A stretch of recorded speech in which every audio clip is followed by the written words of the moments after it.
ನಮಸ್ತೆ ವೀಕ್ಷಕರೇ, welcome back to Prathibha channel. ಇವತ್ತಿನ ನನ್ನ ರೆಸಿಪಿ ಸೋಯಾ ಗ್ರೀನ್ ಕಬಾಬ್.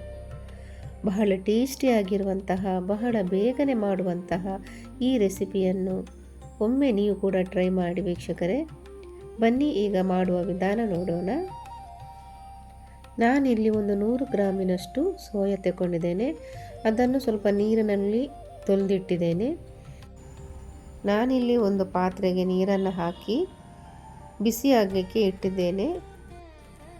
ನೋಡಿ, ಈ ಥರ ಕುದಿ ಬಂದ ನಂತರ ನಾವು ಗ್ಯಾಸನ್ನು ಆಫ್ ಮಾಡಬೇಕು. ಈ ರೀತಿ ಬಿಸಿ ನೀರು ಕಾದಾದ ನಂತರ ಇದಕ್ಕೆ ನಾವು ತೆಗೆದಿಟ್ಟಂತಹ ಸೋಯಾನ ಸೇರಿಸ್ಕೋಬೇಕು. ಒಂದು 10 ನಿಮಿಷಗಳ ಕಾಲ ಬಿಸಿ ನೀರಿನಲ್ಲಿ ನೆನೆಸಿಡಬೇಕಾಗುತ್ತೆ. ಇದನ್ನು ಬೇಯಿಸಲಿಕ್ಕೆ ಹೋಗಬೇಡಿ. ಬಿಸಿ ನೀರಿನಲ್ಲಿ 10 ನಿಮಿಷಗಳ ಕಾಲ ಇಟ್ಟರೆ ಸಾಕು.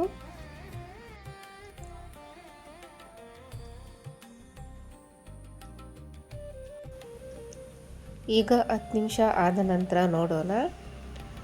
ನೋಡಿ, ಈ ಥರ ಉಬ್ಬಿ ಬಂದಿದೆ ಎಲ್ಲನೂ ಕೂಡ.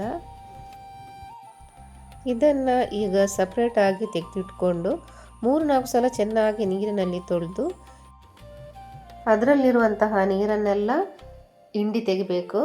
ನೋಡಿ, ಈ ಥರ ನಾನೆಲ್ಲವನ್ನು ಹಿಂಡಿ ತೆಗೆದಿಟ್ಟಿದ್ದೇನೆ. ಈಗ ಇದನ್ನು ಸೈಡಿಗಿಟ್ಟು ಇದಕ್ಕೆ ಬೇಕಾಗುವ ಮಸಾಲೆಯನ್ನು ರೆಡಿ ಮಾಡೋಣ.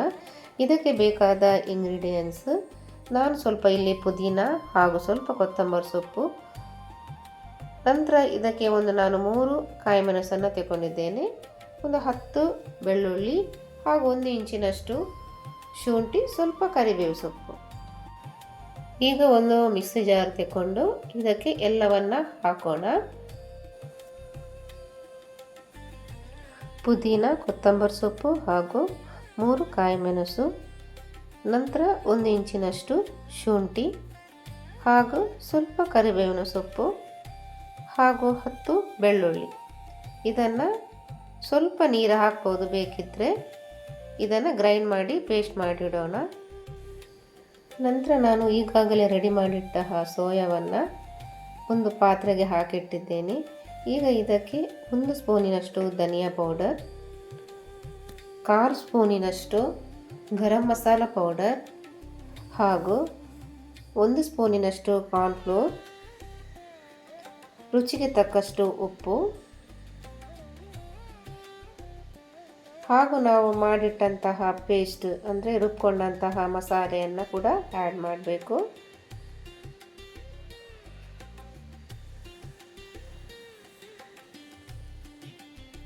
ಇದನ್ನು ಚೆನ್ನಾಗಿ ಮಿಕ್ಸ್ ಮಾಡಿಕೊಳ್ಬೇಕು.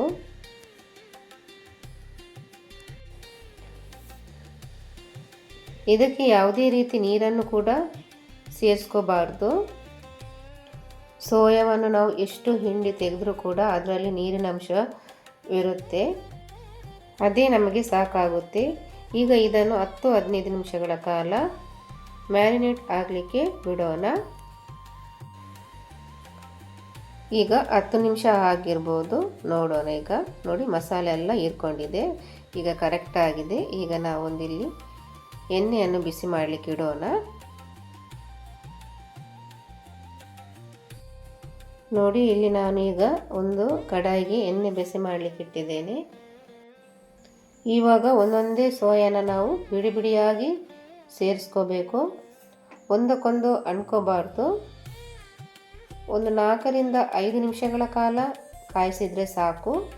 ಗ್ಯಾಸನ್ನು ಮಾತ್ರ ಮೀಡಿಯಂ ಫ್ಲೇಮ್ನಲ್ಲಿ ಇಟ್ಟರೆ ಆಯಿತು.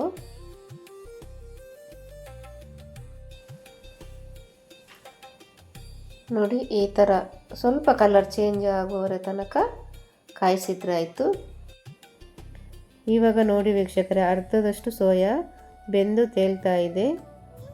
ನೋಡಿ, ಇವಾಗ ಚೆನ್ನಾಗಿ ತಿರುವಿ ಹಾಕೋಣ. ಸ್ವಲ್ಪ ಕಲರ್ ಚೇಂಜ್ ಆಗೋವರೆಗೆ ತನಕ ಬೇಯಿಸಿದ್ರೆ ಆಯಿತು. ನೋಡಿ ವೀಕ್ಷಕರೇ, ಇಷ್ಟು ಸಾಕು, ಈಗ ಕರೆಕ್ಟ್ ಆಗಿದೆ. ಇದನ್ನು ಈಗ ನಾವು ತೆಗೆದು ಬಿಡೋಣ.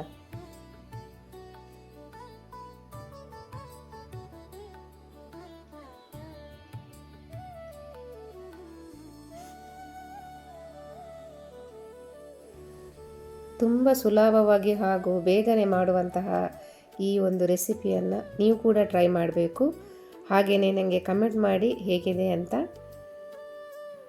ಹಾಗೆಯೇ ವೀಕ್ಷಕರೇ, ನನ್ನ ಈ ರೆಸಿಪಿ ನಿಮಗೆ ಇಷ್ಟವಾದರೆ ನನಗೆ ಸಬ್ಸ್ಕ್ರೈಬ್ ಮಾಡಿ, ಲೈಕ್ ಕೊಡಿ ಹಾಗೂ ಕಮೆಂಟ್ ಮಾಡಿ ಹಾಗೂ ಶೇರ್ ಮಾಡಿ.